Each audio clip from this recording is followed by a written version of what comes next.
Hello my dear talented awesome and intelligent students.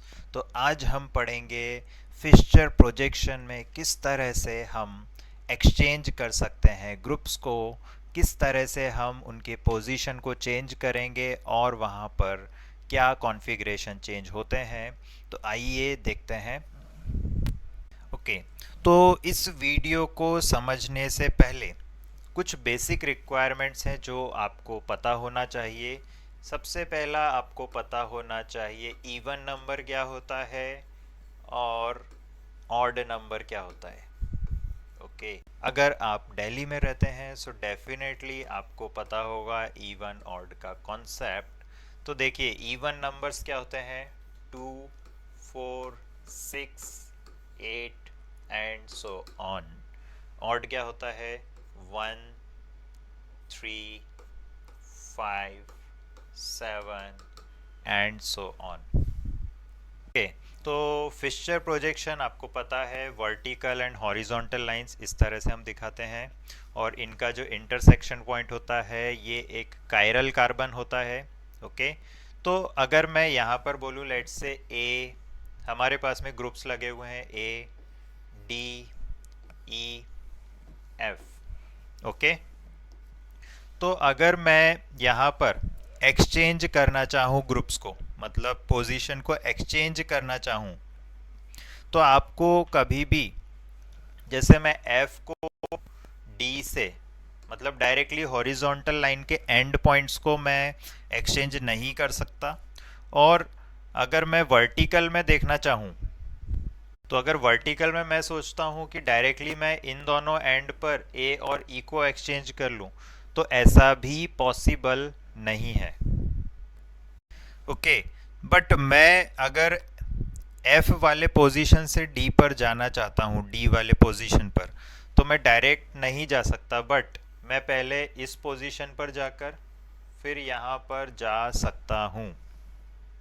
और similarly अगर मैं ए वाले पोजीशन से ई वाले पोजीशन पर जाना चाहूँ तो कैसे जा सकता हूँ, पहले ए से एफ पर जाऊँगा फिर यहाँ से ई पर जा सकता हूँ।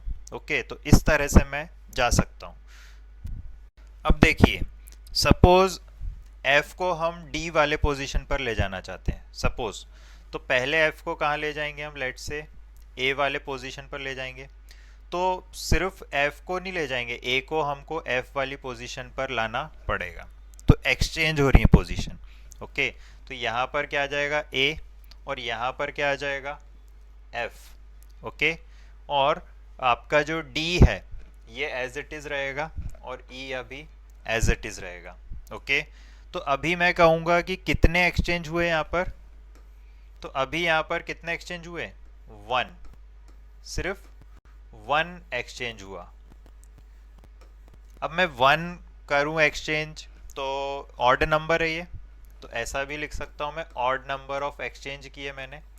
ओके, तो अगर इस कायरल कार्बन पे कॉन्फ़िगरेशन था आर, इस कायरल कार्बन पर कौन सा कॉन्फ़िगरेशन था, लेट से आर था, तो ऑड नंबर ऑफ, जब भी मैंने ऑड नंबर ऑफ एक्सचेंज करे तो ये मेरा चेंज हो जाएगा कायरल कार्बन का कॉन्फ़िगरेशन, मतलब आर क्या बन जाएगा, एस।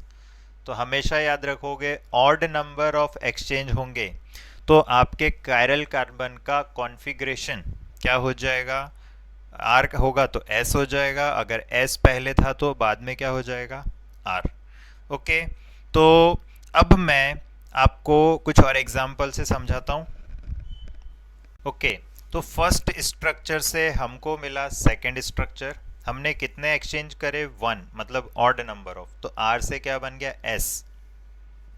और फर्स्ट स्ट्रक्चर में मैंने कहा था आपको एफ को मैं ले जाना चाहता हूँ कहाँ पर, जहाँ पर डी है उस पोजीशन पर ले जाना चाहता हूँ। ओके, तो अभी यहाँ पर ये पॉसिबल कंप्लीटली अभी एफ डी वाले पोजीशन पर नहीं पहुँचा है। ओके, तो अब हम सेकंड स्ट्रक्चर पे फोकस करें। सेकंड स्ट्रक्चर में एफ और ये जो डी है इन दोनों के पोजीशन को क्या कर देते हैं, एक्सचेंज। ओके, देखते हैं क्या हो रहा है। तो ये मेरा डी यहाँ पर आ गया और एफ मेरा यहाँ पर आ गया, और अभी ए मेरा एज इट इज़ रहेगा और ई मेरा एज इट इज़ रहेगा। ओके बच्चों, तो अब आप देखोगे कि हमारा जो नया स्ट्रक्चर मिला है इसको हमने बोल दिया लेट्स से ये हमारा कौन सा स्ट्रक्चर है, थर्ड स्ट्रक्चर। ओके, तो अभी सेकंड से जब मैं थर्ड पर पहुंचा हूं, कितने एक्सचेंज करे हमने, वन एक्सचेंज करा।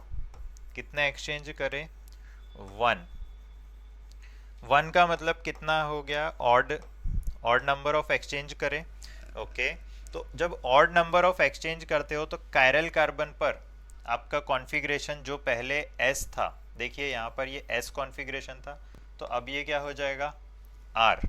ओके, अब मैं अगर कहूँ कि मैं फर्स्ट से डायरेक्ट थ्री पे जाता, ये देखिए वन से मान लो मैं थ्री पर गया। तो वन से अगर मैं थ्री पर गया तो टोटल कितने एक्सचेंज हुए, तो हम बोलेंगे कितने एक्सचेंज हुए, टू एक्सचेंज हुए। वन से थ्री पर गया तो कितने एक्सचेंज हुए, टू एक्सचेंज हुए। और टू मतलब क्या है, ये है हमारा even number of exchange. Okay, तो जब भी इवन नंबर ऑफ एक्सचेंज होंगे तो देखोगे आप आर पहले था और बाद में भी क्या है, आर, मतलब आपका कॉन्फ़िगरेशन चेंज नहीं होता है। ओके, मतलब आपका वन और थ्री क्या है, आइडेंटिकल हैं। वन और थ्री क्या है, आइडेंटिकल हैं। ओके, अब हम कुछ और एग्जाम्पल देखते हैं। ओके, तो मैं क्या बोल सकता हूँ, अगर मेरा फिशर प्रोजेक्शन में, फिशर प्रोजेक्शन में अगर मेरे कितने एक्सचेंज होते हैं, even number of exchanges, even number of exchanges होते हैं अबाउट ए कायरल कार्बन, तो हम यहाँ पर बोलेंगे कि यहाँ पर जो मॉलिक्यूल है वो क्या आएगा, आइडेंटिकल मॉलिक्यूल आएगा। ओके, मतलब यहाँ पर सेम मॉलिक्यूल ही आपका फिर से आ जाएगा। ओके, तो लेट्स से मेरे पास ये एग्जाम्पल है और यहाँ पर मैं कुछ एक्सचेंजेस करूँगा। ओके, और मैं आपसे पूछूंगा कि यहाँ पर कौन से मॉलिक्यूल्स आइडेंटिकल हैं। ओके, तो लेट्स से मैं यहाँ से इन दोनों को एक्सचेंज कर दूँ तो मुझे क्या मिल जाएगा, so what I will get is, यहाँ पर हाइड्रोजन आ गया और आपका यहाँ पर आ गया COOH, ठीक है, और यहाँ पर OH है आपका, एंड ये रहा आपका मीथाइल।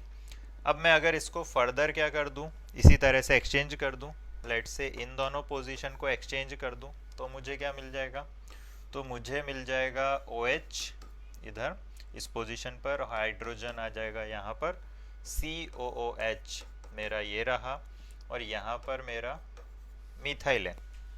ओके, अब मैं मान लेता हूँ कि मैंने इन दोनों पोजीशंस को एक्सचेंज कर दिया। ओके, तो यहाँ पर क्या मिल जाएगा मुझे, तो हम पहले तो इनके नंबरिंग कर देते हैं। ये फर्स्ट स्ट्रक्चर है, this is your second structure, और ये आपका थर्ड फिशर प्रोजेक्शन है। ओके, अब मैं थर्ड से आप क्या कर रहा हूँ, मैं मीथाइल और COOH को एक्सचेंज कर रहा हूँ। ओके, तो अब मैं क्या कर रहा हूँ, यहाँ पर मैं अब स्ट्रक्चर ड्रॉ कर रहा हूँ जिसमें मैंने मीथाइल और COOH को एक्सचेंज कर लिया है। ओके, तो COOH मेरा इस पोजीशन पर आ जाएगा, मीथाइल मेरा इस पोजीशन पर आ जाएगा, OH ये रहा आपका एज इट इज़, और हाइड्रोजन ये रहा आपका एज इट इज़, और ये जो स्ट्रक्चर है इसको मैं नंबर दे देता हूँ फोर्थ स्ट्रक्चर। ओके, तो स्ट्रक्चर वन से स्ट्रक्चर टू पर जब मैं जा रहा हूँ तो कितने एक्सचेंज हुए, वन एक्सचेंज। टू से थ्री पर जाने में कितने एक्सचेंज हुए, वन एक्सचेंज। थ्री से फोर जाने पर कितने एक्सचेंज हुए, वन एक्सचेंज। तो अगर मैं वन से डायरेक्टली थ्री पर जाऊं, तो वन से डायरेक्टली थ्री पर जाऊंगा तो टोटल कितने एक्सचेंज हो जाएंगे, टू। ओके, तो वन एंड थ्री, वन और थ्री ये क्या हो जाएंगे, आइडेंटिकल, क्योंकि इवन नंबर ऑफ एक्सचेंज हुए हैं। तो आइडेंटिकल एक्सचेंज, आइडेंटिकल स्ट्रक्चर हो गया है वन एंड थ्री। अगर मैं टू से फोर पर जाता हूँ तो मुझे कितने एक्सचेंज मिलते हैं, तो मुझे मिलेंगे आपके टू एक्सचेंजेस, मतलब टू एंड फोर ये भी क्या हो जाएगा, आइडेंटिकल स्ट्रक्चर्स हो जाएंगे। ओके फ्रेंड्स, लेकिन अगर मैं 1 से डायरेक्टली 4 पर जाऊं तो कितने एक्सचेंज होंगे? Total 3 exchanges. और 1 से डायरेक्टली अगर 4 पर जा रहा हूं तो मुझे 3 एक्सचेंज, मतलब एक ऑड नंबर ऑफ एक्सचेंज मिल रहा है।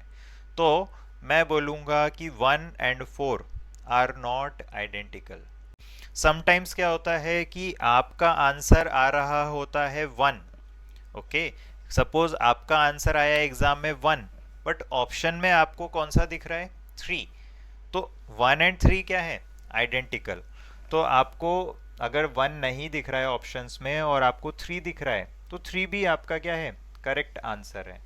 तो ये आपका यहाँ पर इस कॉन्सेप्ट के लिए इतना समझना सफिशिएंट है।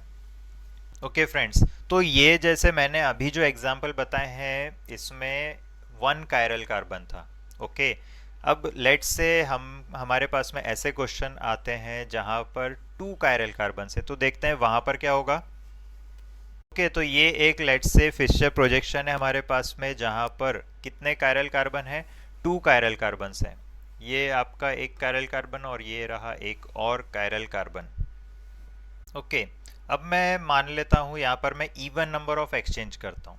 तो मैं क्या कर रहा हूँ, पहले इस H और COOH को एक्सचेंज करूँगा।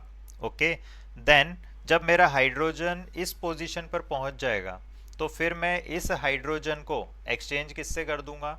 मैं एक्सचेंज कर दूंगा OH से। तो टोटल मैंने कितने एक्सचेंज करे? 2 एक्सचेंज करे।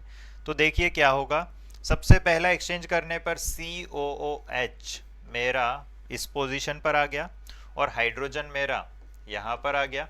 अब इस हाइड्रोजन को मैं फर्दर एक और एक्सचेंज कर कर यहाँ ले जाऊंगा। ओके, तो OH मेरा इस पोजीशन पर आ जाएगा। तो टोटल कितने एक्सचेंज हुए हैं? यहाँ पर 2 एक्सचेंज हुए हैं। ओके, और मेरे बाकी ग्रुप्स जो हैं वो एज इट इज रहेंगे। तो हाइड्रोजन ये रहा, OH ये रहा और आपका ये मिथाइल आपका ये रहा। तो अगर मैं इसको बोलता हूँ स्ट्रक्चर 1 और ये स्ट्रक्चर 2, तो स्ट्रक्चर 1 एंड 2 ये क्या हो जाएंगे? आइडेंटिकल।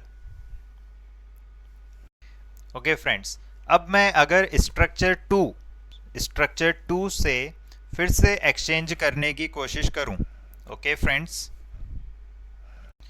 तो लेट्स से मैं हाइड्रोजन को मिथाइल से एक्सचेंज करता हूं पहले। ओके, तो मैं हाइड्रोजन को मिथाइल से एक्सचेंज करता हूं सबसे पहले।